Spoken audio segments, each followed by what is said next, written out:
Right. And he was right about a lot. Interesting statement from over the weekend from Donald Trump. He said, "Have you noticed they are now admitting I was right about everything they lied about before the election?"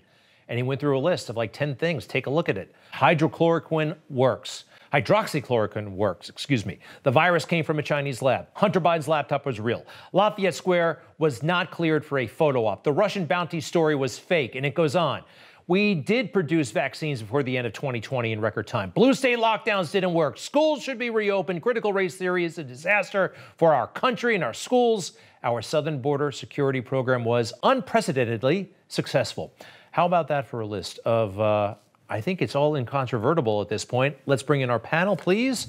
We have with us Bruce LeVell, Executive Director of the National Diversity Coalition for Trump, longtime advisor to President Trump, and Corey Lewandowski, Chairman of the MAGA Action Super PAC.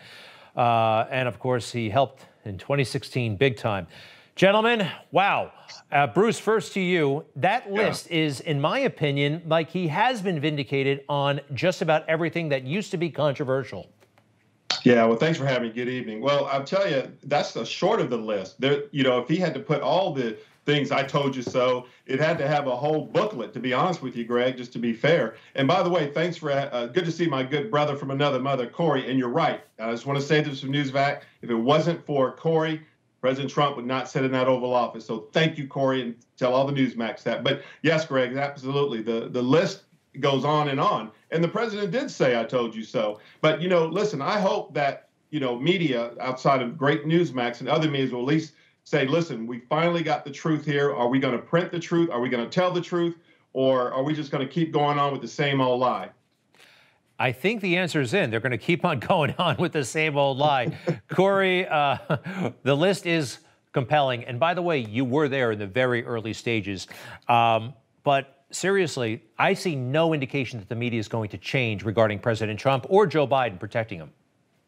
Well, of course they're not going to change. And Bruce LeVell knows this because he was there with us at the beginning when very few people were.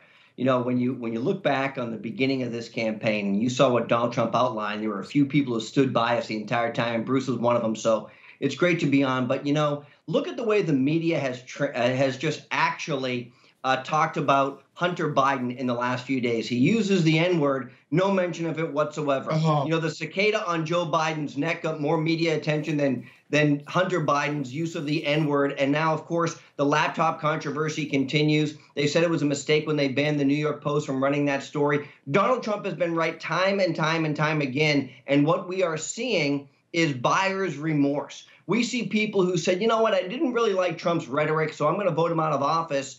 And Joe Biden gets in there. And what are we seeing? Buyer's remorse from everybody in America who wants to put America first. Those people who said it's okay to stand up for the flag and kneel for God. Joe Biden has been a laughing stock on the international stage in the last few days. We've seen it in his body language and the way the other world leaders have treated him. It's time to bring tough leadership back home. That's why I'm looking forward to the 2024 election cycle already.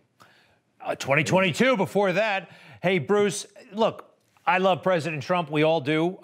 Sometimes he got in the way of his own message. I mean, let's face it, the tweets, perhaps, every now and then he got in his own way. You think he's internalized those lessons? Would a President Trump elected in 2024 be different?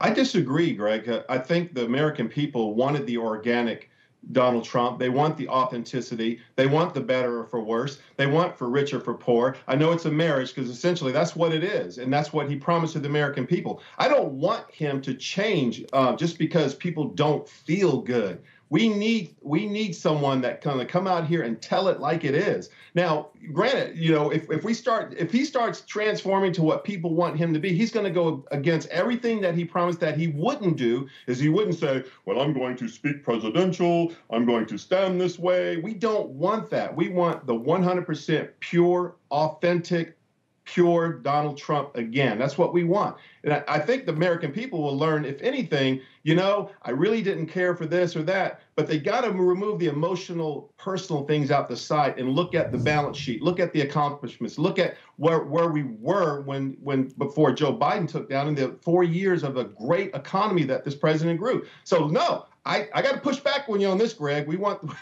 him to stay exactly the way he is which is authentic to the American people. Well, I think anyone would modify just a little bit. We all can improve. And by the way, good presidential impression. Mine's better. I can be so presidential, Bruce. Your head will explode. I'll be like Abe Lincoln without the hat. Something like that, right? Abe Lincoln without. Hey, I do want to play this. Hydroxychloroquine. We are now seeing the studies that, yes, it's effective in treatment, especially with folks who have been intubated. And the media never consider that maybe Donald Trump had access to information they didn't. Take a look. President continuing to take this drug, hydroxychloroquine, continuing to make false claims about this drug, saying it cannot definitively harm you. As we well know, that is not the case. The president returns to peddling his alternative facts. The president says most of the country is virus-free. That is false. And he says hydroxychloroquine saves lives. Also not true. Studies continue to show that there is no benefit from taking the drug hydroxychloroquine. Still, the president continues to push it. Corey, to be kind, these are airheads. They don't know what they're talking about. They have access to no special information. They never conceded that maybe Donald Trump is getting reports, has access to people that they don't.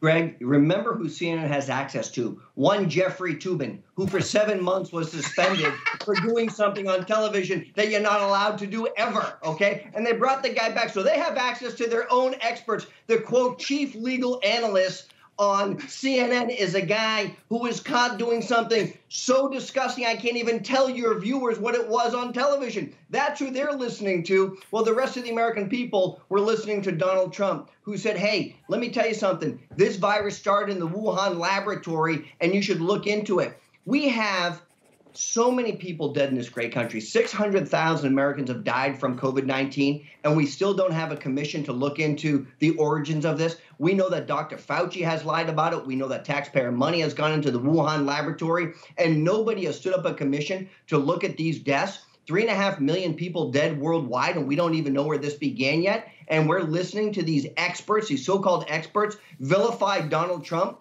that hydroxychloroquine doesn't work, that closing your state was the right product, the right model during COVID, that time and time again they have been wrong, and they vilified Donald Trump. And even Jonathan Karl from ABC had to come out last week and say, guess what? The media has egg on their face because most of us didn't believe the theory that this terrible disease, this COVID-19, could have potentially originated in a Wuhan laboratory. We should have been more serious about it. We should have delved into it. That's what the media is. They're a super PAC of the left, and they've got egg on their face. And Jeffrey Toobin, well, he's got something else on him. What would that be? I don't know. I don't know what you're talking. What was this thing that he did that was so? You say it's never been done ever before. Corey, not on television. Don't say it. Well, certain channels maybe. Anyway, Corey, we're going to leave it at that. You too, Bruce. Stop laughing so hard. He's in therapy. He's in therapy. Bruce, LeVell, thank you very much. Corey Lewandowski, to be continued. Two gentlemen who were there at the very early. Oh, by the way, June 16th, Wednesday, is the 6-year anniversary of Trump coming down the escalator. Happy birthday to President Trump today. It's his birthday. Happy 75th birthday, Mr. President. I know he's watching. Happy birthday. He does watch from time to time. I think he's one of those guys who doesn't really like to celebrate his birthday, if you know what I mean. I think that's true. Thank you, gentlemen, and I'll be right back.